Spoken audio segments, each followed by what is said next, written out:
అవి నా వలన కలిగినవని యెహోవా సెలవిస్తున్నారు.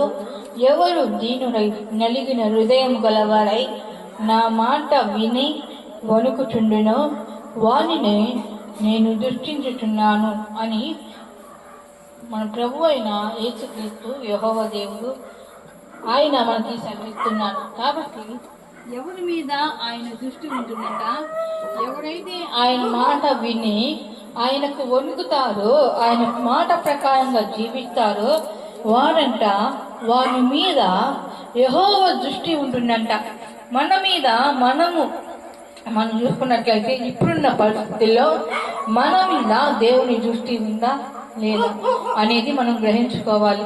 మనం అనుకుంటాం దేవుడు మనల్ని చూస్తున్నారు, ఏమి అనలే, దేవుడు కరుణామయుడు కదా, దేవుడు మనల్ని క్షమిస్తారు, దేవుడు మనల్ని కరుణిస్తారు, దేవుడు మనల్ని కటాక్షిస్తారు అని అనుకుంటున్నాం.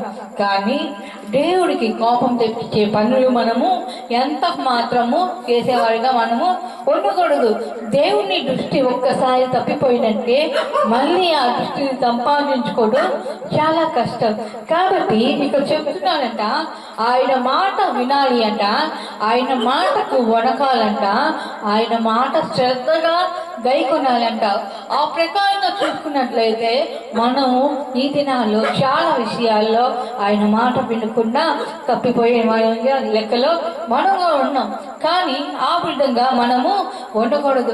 దేవుని మాట విని ఆయన విషయాలలో ఏ విషయమైనా ఆయన చెప్పాడు అంటే ఆ ప్రకారంగా మనం నడుచుకునే వాడిగా మనం ఉండాలి.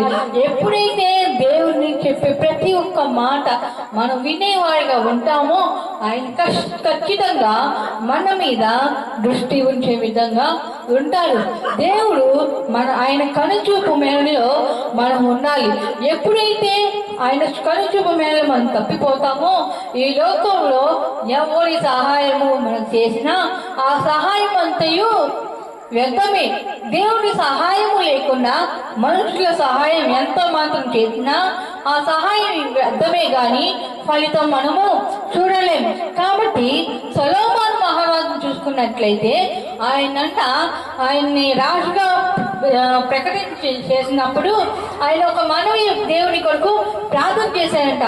ఏమని ప్రార్థన చేశాడని మనం చూసుకున్నట్లయితే, అయ్యా నేను ఈ ప్రజల్ని పరిపాలించడానికి నాకున్న జ్ఞానం చాలదు దేవా, నీ దృష్టిలో నేను మంచి ఎలా నడుచుకున్నానో నా ప్రవర్తన ఎందును, నా విధి విధానాలు